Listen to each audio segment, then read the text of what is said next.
Hello, beautiful people, my fellow Validants. Welcome to another How to Draw video. So today we're going to be drawing HBO Max's 2023 TV series titled Velma.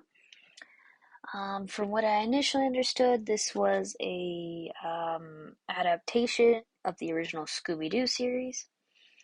And this video will focus on episodes 1 through 3, as the series is not finished yet, so this will probably be like my first three-part series, I think, on this channel, like officially.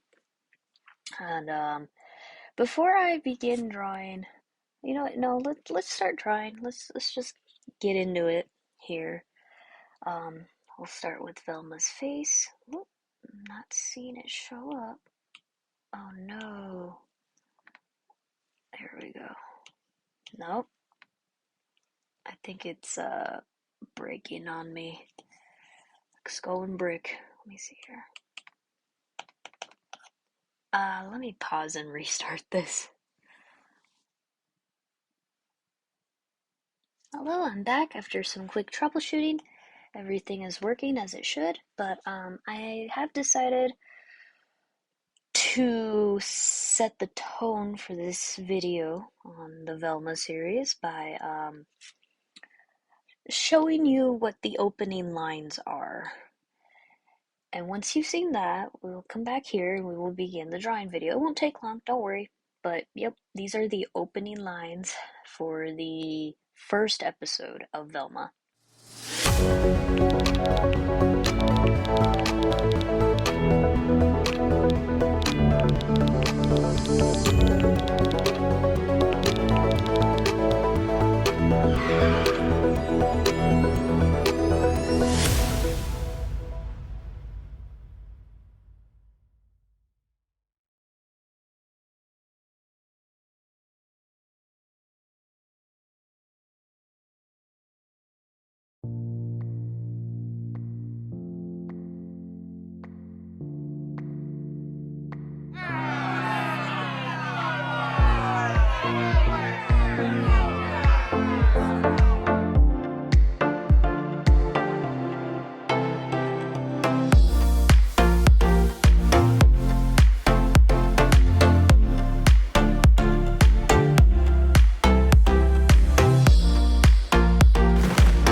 Welcome back. So as you can see, it's written very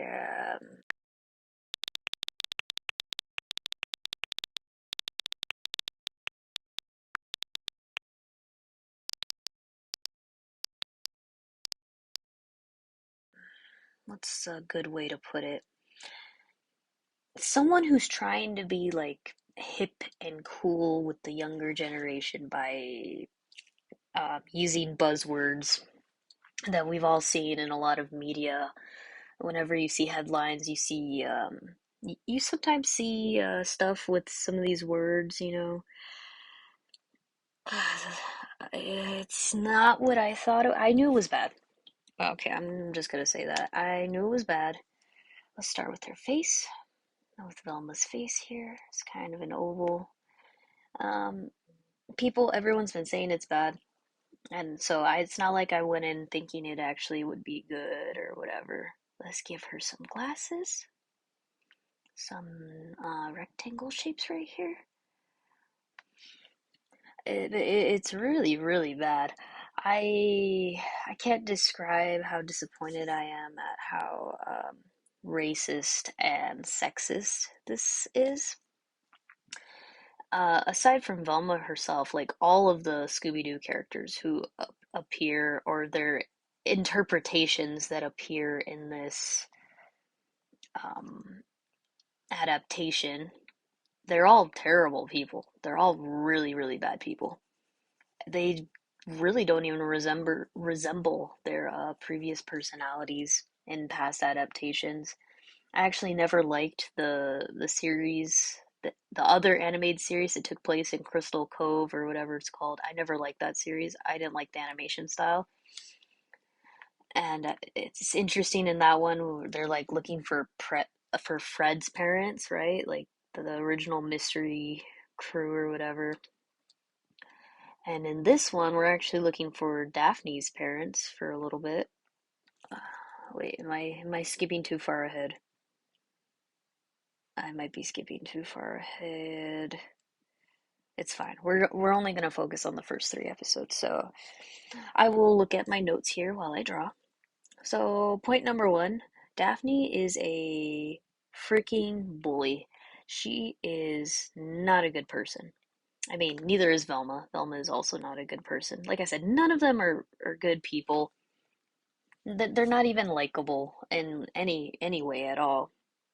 But in the first episode, Daphne actually is kind of crazy. She's literally drowning another girl in a school shower puddle repeatedly because Daphne disagrees with this girl's opinion, and she does it with one of the most evil expressions on her face. If I have a screenshot of it, I will place it here so you can see it. Downright diabolical. She is taking enjoyment in drowning this other girl. And of course, in this opening uh, scene, we get the first murder. Oh, that's right, spoilers. If you don't want spoilers, please do not watch this. And if you want to watch Velma on your own time, I suggest you don't. But if you do, please stop watching. But anyways, so Daphne's crazy and evil. Then we move on because they discover the dead body of a girl in one of the lockers. That's like the first murder, right? And then we have Fred. He makes an appearance. And Fred is just, at least in the first episode, very just unbelievably racist and stupid. Like his intelligence is supremely low. I'm shocked, honestly, at their portrayal. It's not flattering. I need to give her better lipstick. This lipstick looks terrible.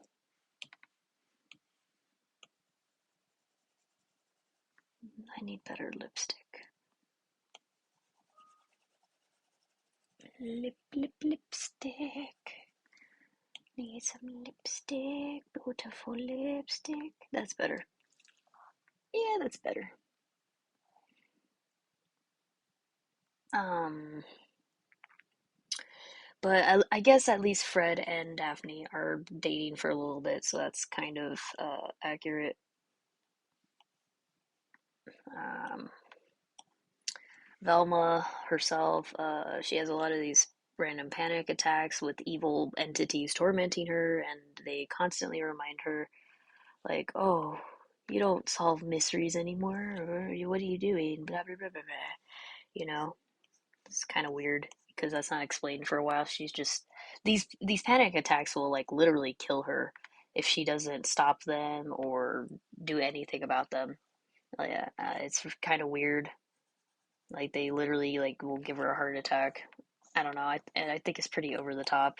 That's a good way of explaining a lot of this show. It's just the weird over the top stuff. Um, and Velma has a father. Her mother's missing. That's part of the plot in the first episode.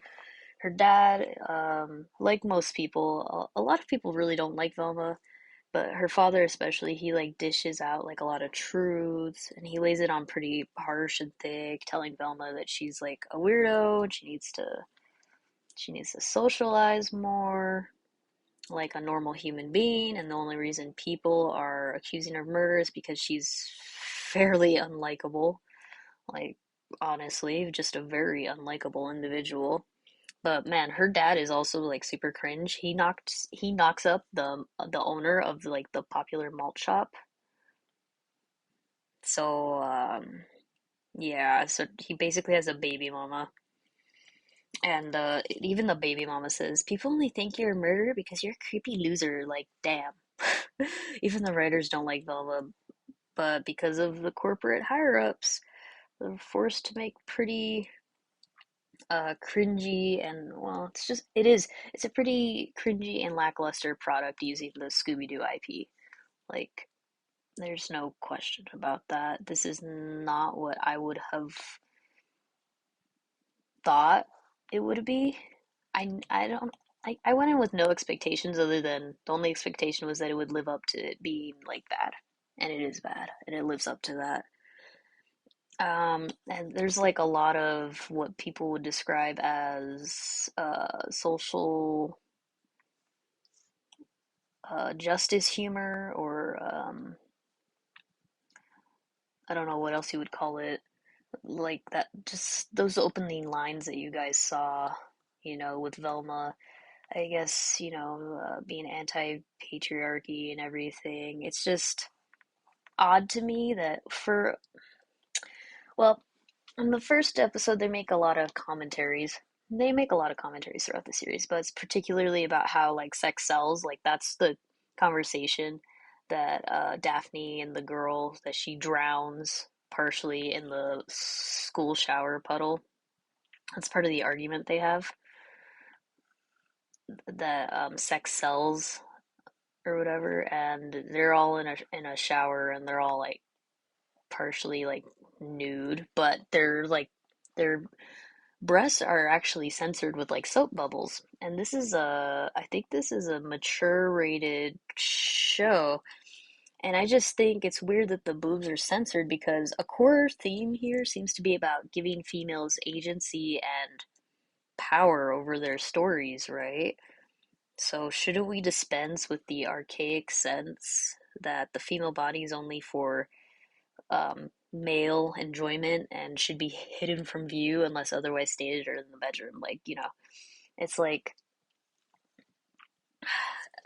it's it's really weird. I just don't get why the show doesn't acknowledge like that breasts are a natural part of the women's bodies, and therefore I don't think they should be subjected to censorship that's been historically created by religious values, especially by men who are in high positions within those religious institutions. There just seems to be a lot of contradictions, and it's very odd. Like, the stuff that they reference, the comments that are made, the meta commentary. It's just so bizarre. I'm just at a loss for words. I'm sure you could tell I'm having a hard time wrapping my head around it, a bit of a hard time speaking on it, actually. And then there's Shaggy, but he's not Shaggy. He's called Norville, and he makes many interesting points about not liking drugs, like, or hating drugs, which I think is weird because, Shaggy loved weed, and all these characters on the show, they're just a far cry from their origins in the old Hanna-Barbera cartoon. They really are, and it's kind of sad that this is what they've become. And maybe one of the biggest selling points that someone pitched in a meeting was, oh, this show uses Scooby-Doo characters, but the characters are literally nothing like they used to be, and there's a lot of hip and enlightened humor, and the millennials and Gen Z are gonna love it. And the corporate was just like applauding, like, oh yeah, oh, this could be so good. We're gonna make so much money, and they are, because people are hate watching it right now. Well, if you watch on HBO Max, you're definitely giving them business. If you watch through other means, you're not really giving them business. But yeah, it's just really weird. And then there's a whole thing with about Fred still going through puberty. Like, he's a late bloomer, as they say. And Shaggy, oh, not Shaggy, Norville is in love with Velma, but she doesn't believe him, and it's like a joke to her, and she uses these jokes, or these things that she believes as jokes, as a way to, like, I don't know, get out of her hallucinations. And then gosh, this show, man. What am I doing? What am I doing here? Uh, I, I don't even know what I'm drawing. Look at this. Okay, okay, we need to put a skirt. We need to put a skirt. We need to put a skirt. Okay, gotta put a skirt on her. Um, at one point, Fred is shot and arrested on suspicion of being Brenda's murderer. It's really weird. Obviously, it's not him, but the red herrings in the show make you think it might be him. And throughout these couple of that throughout the first episode, honestly, Shaggy just continues to hone in on his PSA personality against drugs. Like, man, if I ever think about getting into 420 culture, especially 420 related humor, kill me. Like, you know what 420 humor is, right? And he asked this to Velma, and Velma, she literally goes on to belittle the audience, and she says, yeah, it's code for adults who still watch cartoons. And I'm like, what? What? What is this show? I don't understand any of this. I don't understand who thought this was a good idea. And it just gets worse and worse. Like Fred continues to act like a literal child since he hasn't gone through puberty. And then we go to episode 2 and then there's just more cringe, right? It's just it doesn't end. Like you have Velma saying stuff like I spit truth without a filter like every comedian from before hashtag me too. Like what? Why are you why is this okay? Why is this do they really think that this is funny? I know in the description for this they claim that it's like a comedy, and I think I laughed once and that wasn't related to the actual verbal humor. That was like nonverbal humor. Like there was a little cartoon gag, that you might recognize from the old cartoons. So they definitely grab like snippets of stuff from the other Scooby-Doo renditions. Like there was a scene that they took almost like straight up from the Scooby-Doo movie back in the early 2000s, like the live action one. And then there's stuff, well, obviously all the Crystal Cove stuff that comes from one of the newer Scooby-Doo adaptations, which I personally did not like. And so they're definitely picking and choosing from other places, right? And then Daphne, she's just a crazy, horrible person. Like they all are, but Daphne deals drugs. She was adopted by a couple of women, and her mothers are cops. And so I guess that is kind of an interesting plot point that she deals drugs and yeah, I don't even know. I'm trying to find something that I liked about this. Um, oh yeah, and then pretty much out of nowhere, Daphne and Velma are like flirty with each other and they kiss in episode 2. Um, and they've actually been like enemies for a while. They were like best friends when they were growing up, and then they had a falling out when Velma's mother went missing. Like Velma kind of like shut her out. And then Daphne felt, betrayed and alone, so she ended up going with the popular girls. And Velma just continued to be an outcast, and nobody likes her 'cause she's mean. She's not a nice person, and she's rude, you know. And then, so yeah, so Daphne saves Velma's life, I guess, because she has another one of those like hallucinations. And Daphne breaks her out of the hallucination by kissing her. You know, I think it's kind of like queer baiting a little bit, but whatever, because we never get. Maybe later on we'll get to a point where Daphne and Velma are actually in a relationship, if that's what they're really going for. I hope they're not just doing it for shock value, like, oh my God, look, Velma kissed another girl. Oh my God, is she really like gonna like, like stuff, stupid stuff like that? It's dumb. It's literally just baiting the audience, and I don't like that. I don't like it. now. Like I said, and if they follow through with it, like that's gonna be an actual thing, then fine, you know? I just don't like how they're handling a lot of things in this, but 2 episodes is really more than enough to understand what the show is and how it's probably going to end, which is just by being dumb. Like a lot of dumb stuff. Very, very dumb. And, oh snap. Pause for real quick. I will edit this out. Let me just check on something. Okay, anyways. Um, what am I drawing? I'm drawing the magnifying glass.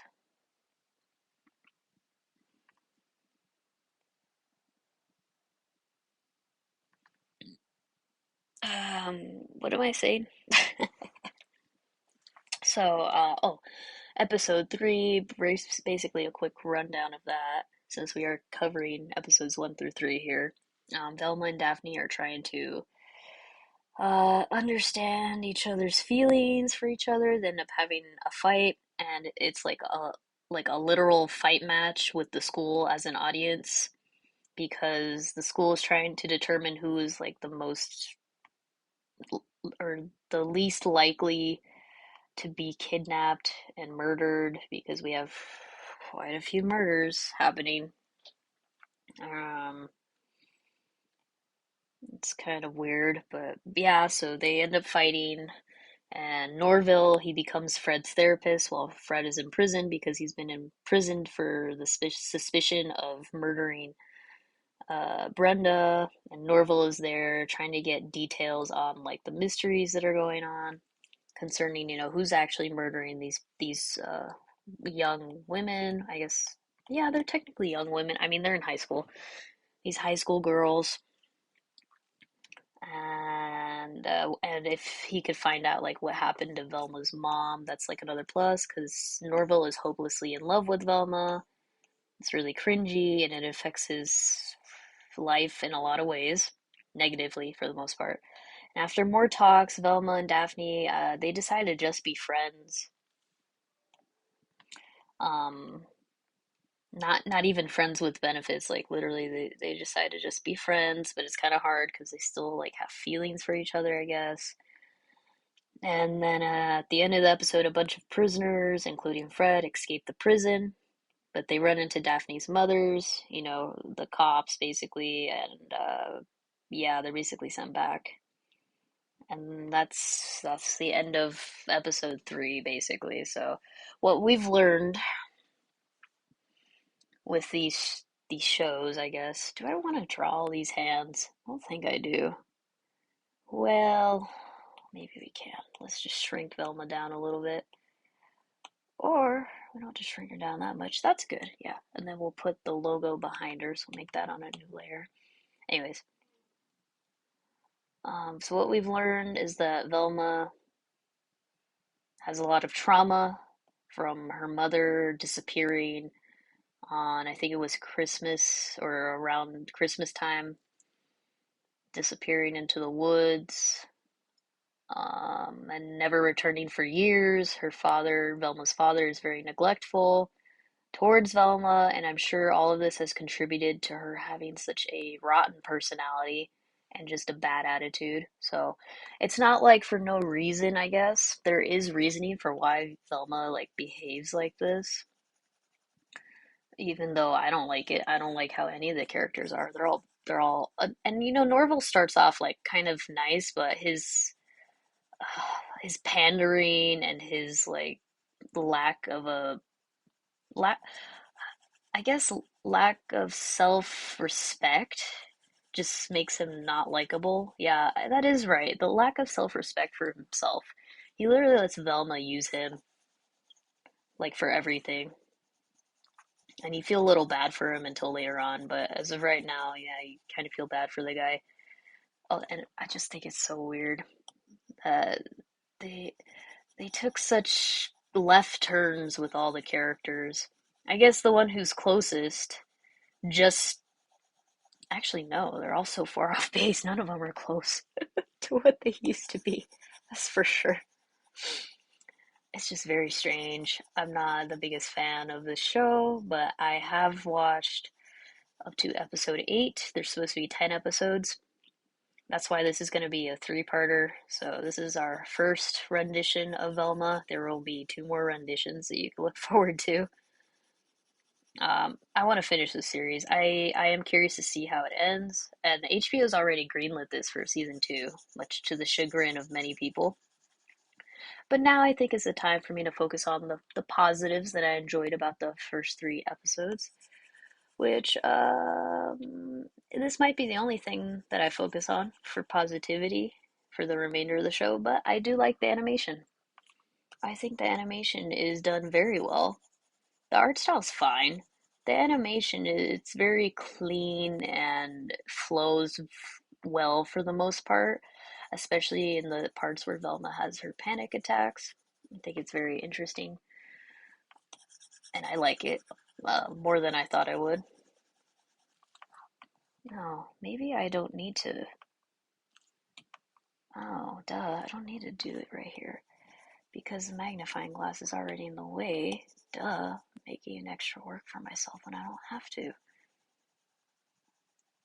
Yeah, yeah, right there. Yeah, I'm sorry, I'm so distracted, you guys. Um, what was I saying? Things I actually liked about this so far is the animation, and I actually did enjoy the music.